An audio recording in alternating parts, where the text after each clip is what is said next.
See, now, this was so good, it made me wonder why in the past it's been so hard for somebody to make it like this.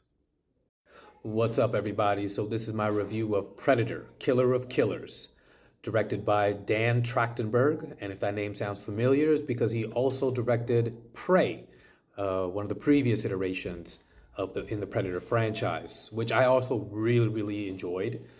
Dan Trachtenberg seems to have a knack for what it is about the Predator that works. And so he's just kind of replicating that over and over again with some different elements to it that make it unique. So the whole idea of time traveling, not necessarily time traveling, but like using time as an element of like, okay, the Predator has always come back to Earth in different ways. And with this particular iteration, which is really cool, aside from it being animated, if you didn't know this, another thing that it does is like it's three separate stories. And then, so it's like three different storylines that's told at different parts.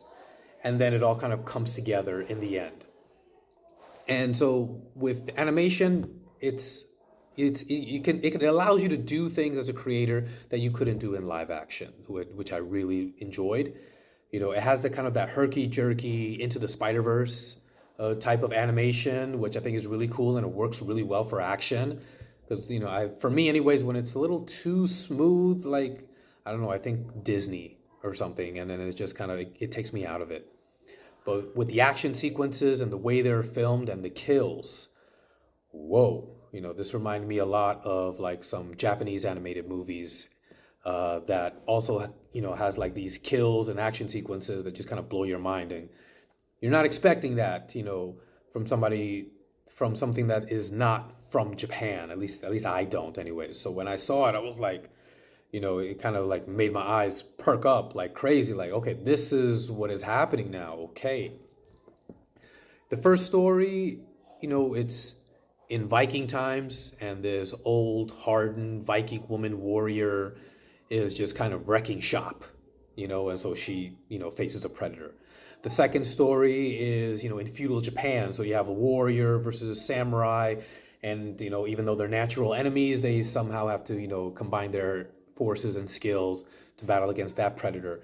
And then in the third story, you have, I think it's during World War II, where the predator is on a ship and is, hunting different fighter pilots in the air. So these are things that are like, okay, he's like collecting all these different warriors. And then in part four, basically, of this movie is kind of reminds you a lot of Predators that came out in 2010, where the Predator kind of takes all the best warriors from Earth and kind of, teleports them to the Predator planet. And then they, have to have like the final fight there. And so I really like that. You know what I mean? So it reminds me of a lot, like growing up, there's always the Predator movie with Arnold Schwarzenegger. It's a classic. It's probably arguably, yeah, after Die Hard is John McTiernan's best movie. And so, okay, so you have that. Then you have Predator 2, which, obviously it is of lesser quality, but I still watched it a lot. I kind of enjoyed the idea of it, even though the execution of the Predator in a major city just, it doesn't work, but I still liked it because it was just more of the Predator. And then the Alien versus Predator movies that are just varying versions of suck, to be very honest. The Predators, I thought again, it was an interesting idea. You have Robert Rodriguez as one of the producers, so having him involved in it, you can kind of see of what works. But towards the end, it just kind of turned into like an homage to the original Predator movies, like different moments of that movie, and so it didn't really stand out on its own enough, at least not for my taste. Then Prey came out, and I'm like, oh, this is cool. This is something. I haven't watched Badlands yet. I did see the trailer, and I didn't like the whole idea of seeing too much of the Predator. When you kind of really analyze the details of what he looks like instead of just kind of seeing him in silhouette or in a darkened type of environment, you just kind of see the flaws in either the CGI that it was used or the makeup.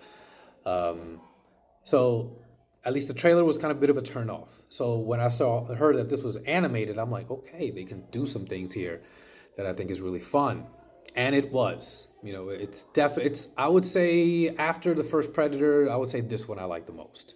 You know, and then Prey, and then the other ones are just kind of, you know, in some kind of weird milieu that I'd rather not revisit, to be honest.